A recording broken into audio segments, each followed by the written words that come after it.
There is a room in Slavic folklore that must never be opened. Inside it, an old man hangs in chains, whispering for water. He has hung there for 10 years. No food, no drink. He is still alive, because this prisoner cannot die. In the fairy tale, a prince named Ivan opens the door. The withered thing begs. 12 buckets later, the old man's strength returns like a storm. The chains burst. He vanishes and takes Ivan's wife with him. His name is Koschei the Deathless.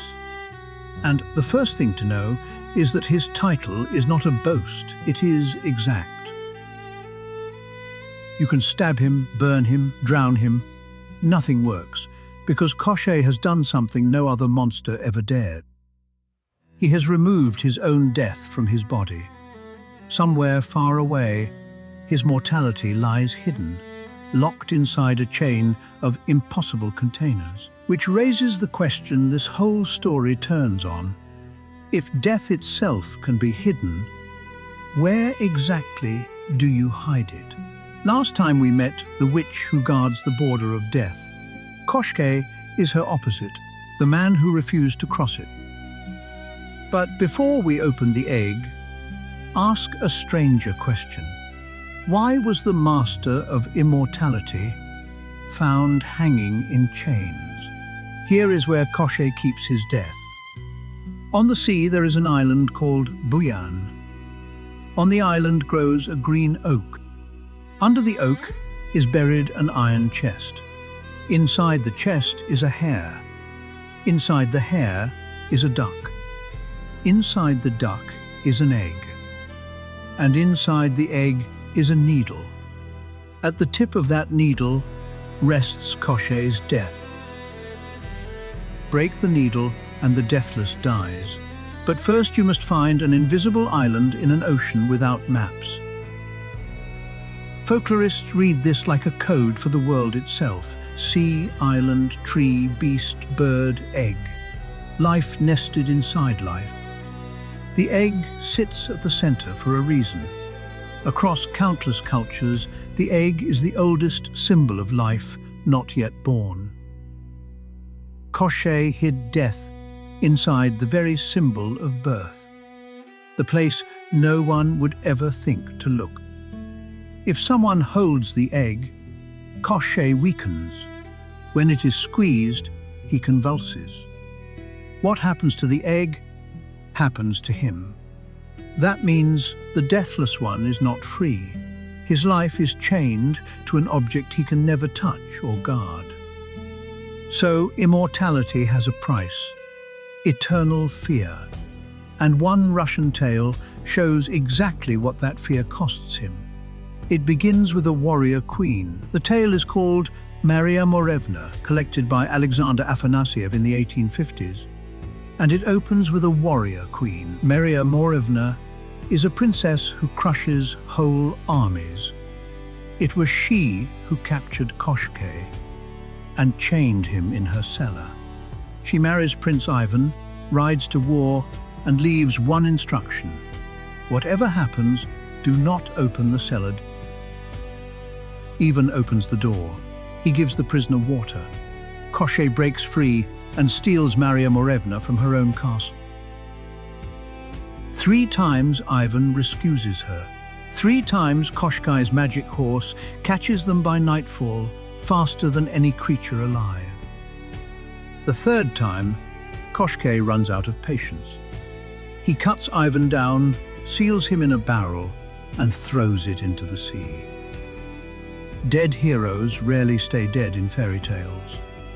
Ivan is revived with the water of life and asks a hard question. Where does a man find a horse faster than Koschei's? The answer sends him to a familiar hut on chicken legs. Baba Yaga keeps a herd of magic mares beyond a river of fire. Guard them 3 days and Ivan earns a foal. He survives her trial, steals the foal, and crosses the fiery river. The witch herself plunges into the flames behind him. On the new horse, Ivan finally catches the Deathless. Koschei falls, and Ivan burns his body to ashes on a pyre. Strangely, this famous tale never opens the egg. Other tales do. The hero squeezes it, and the Deathless dies begging. So who invented this creature? Follow his name back through the centuries, and it leads somewhere no one expects. A real man. The word Koschei appears in Russian chronicles of the 1100s. It does not mean deathless, it means captive or slave. In the tale of Igor's campaign from the 12th century, a captured prince trades his golden saddle for the saddle of a Koschei. That same epic features a steppe warlord the chronicles feared, Khan Konchak, leader of the nomadic Polovshans. Some scholars think Konchak seeded the legend. The chronicles record him across 7 decades, a man who simply would not die. Turkic nomads wore egg-shaped amulets, some holding arrowheads to protect their lives. An egg, a sharp point inside it. Sound familiar? A pagan Khan, feared and long-lived, retold by his Christian enemies for 800 years, Ristun, slowly hardening into a monster. There is a second theory in the name itself, Kost, the Slavic word for bone, the walking skeleton, thin as famine. And a third, some scholars link him to Veles, the underworld god from our first story. Demonized after the old faith fell. Slave, skeleton, or fallen god, the sources cannot agree. But his greatest secret is not his name.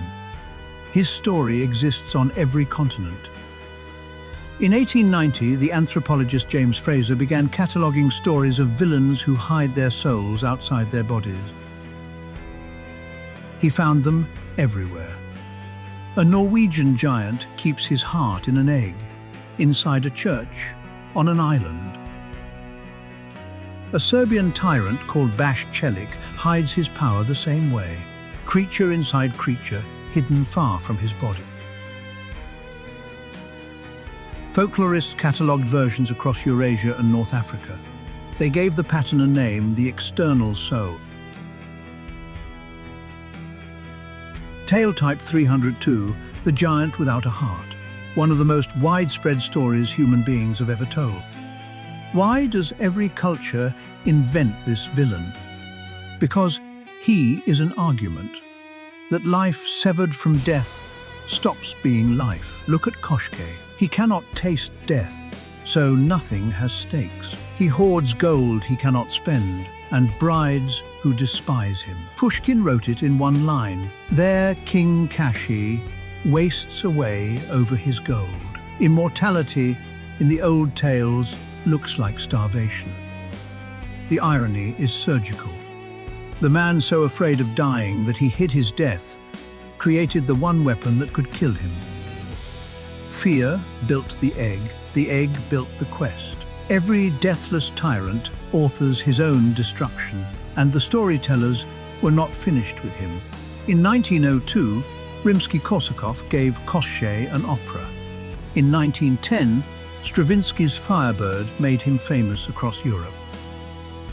Painters like Ivan Bilibin fixed his image forever, the gaunt rider, all bone and hunger, on a starving horse. Then the gamers found him.